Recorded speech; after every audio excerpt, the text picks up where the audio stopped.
gulatin mo yung mga taong walang bilib sa'yo. Angas nun, di ba? Di ba uso yun ngayon? Uso yung meme na yun. Yung iba ginagawang kalokohan, yung iba ginagawang katotohanan. So nakita nyo naman, nagpost ako ng mga memes about doon. Mga dalawang pictures lang naman. Pero ngayon, saseryosoin lang natin itong topic na to kasi worried ako, maraming tao ang ginagawa talaga tong reason para mabuhay, reason para maging successful, reason para mag-push through sa mga gusto nilang gawin. Well, I think it's not that bad, but I think it's not the right reason or motivation to be successful in life. Kasi maraming tao ginagawa nga tong purpose, di ba?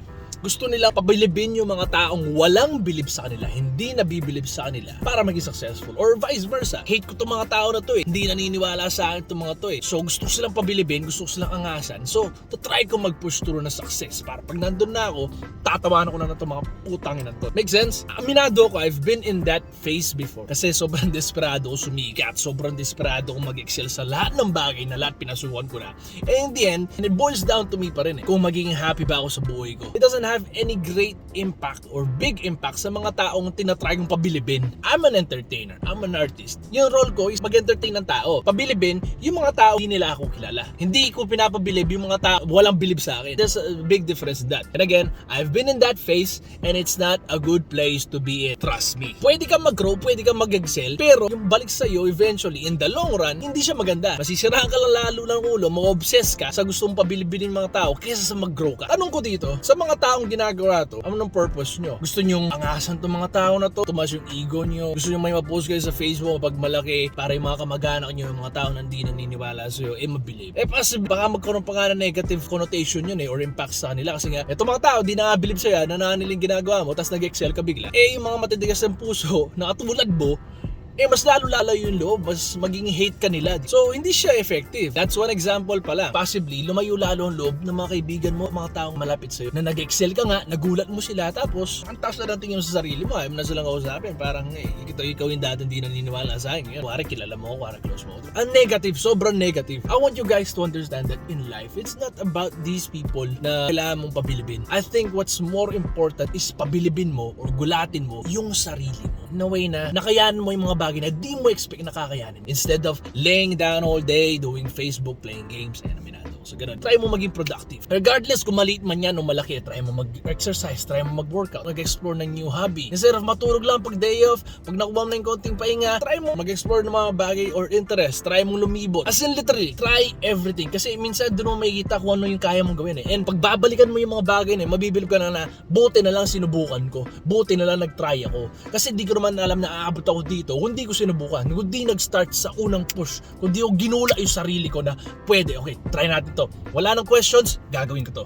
Ganon, again, dapat positive lang naman Baka kasi gumawa ng krimen, gumawa ng illegal, magugulat talaga lahat. Kahit ikaw magugulat na, oh shit, dapat yung pala ginawa. Diba? Gulatin mo yung sarili mo. Try to be the better you. Try to be better than yesterday. Gawin mo competition, yung sarili mo, hindi yung mga ibang tao. Gigising ka sa umaga, dati ganito lang yung buhay mo, tas ngayon iba na. Mas masaya na. Mas marami nga lang problema, mas marami nga lang challenges kapag nag-explore kasi nga, with great power comes great responsibility, you know that shit. Pero, mabibigla ka pag gising mo na, nandito pala ako sa sitwasyon na to, na hindi ko na-expect. Gulat Parang gigising ka na, mayaman pala ako.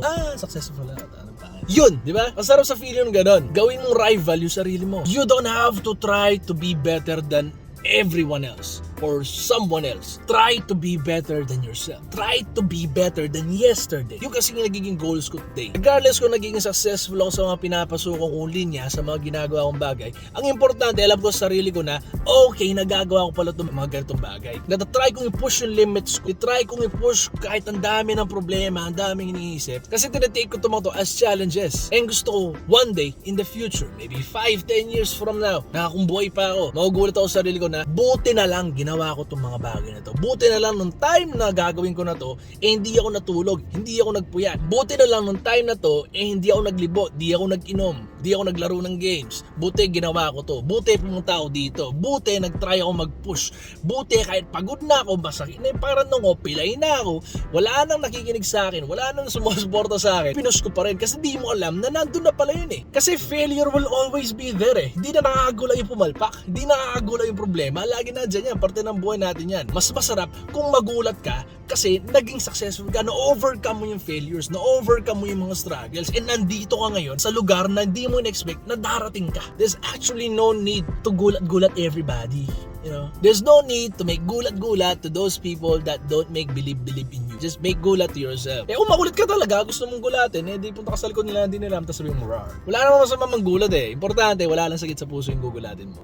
But anyway, you get my point. Sana ganun lahat na maging perception natin na hindi mo kailangan i-prove yung sarili mo sa mga tao. Lastly, again, wala akong sinabing hindi maganda manggulat. Siguro, sa mga specific na tao lang. There's a thin line between yung mga taong walang bilib sa'yo o yung mga taong hindi pa nabibilib sa'yo. Yung mga taong walang bilib sa'yo, possibly dahil naka-instill na sa utak nila yan na di talaga sila mabibilib sa'yo eh. So kahit anong gawin mo, wala ka namang mapapana dyan eh. Pero yung mga taong di pa nabibilib sa'yo, ito yung mga tinatry mong pabilibin in terms of mag-a-apply ka ng trabaho. Possibly mag-audition ka sa isang bagay. Possibly gusto mong mapanalo yung puso ng babaeng gusto mo or lalaking gusto mo. Yun yung mga taong di pa nabibilib sa'yo. And there's nothing wrong para gulatin mo sila. So ito rin yung mga tao na mga kamag-anak mo, mga taong mahal mo sa buhay regardless kung mahal ka nila o hindi. Asawa mo, anak mo. Kasi may times na hindi pa sila nabibilib sa'yo kasi alam naman nila kung sino ka eh. Pero hindi ibig sabihin no, wala silang tiwala sa'yo. Kung ako si maging successful, mapapabilib ko yung pamilya ko. Bibigay ko sa kanila lahat ng gusto nila, lahat ng luho, lahat ng gastos, lahat ng bahay, ng lupa, ng ari-arian, lahat ng luho, lahat ng happiness na pwede mong bigay sa buhay nila. Pinasaya ko sila eh. Mapapasaya ko sila in those ways eh. Through my hard work, ginula ko na yung sarili ko, nagulat ko din sila. In a way na maganda yung thought, maganda yung purpose. Hindi for the sake na para angasan ko yung pamilya ko. Hindi, di ba? Gagawin ko yun para maging successful ako.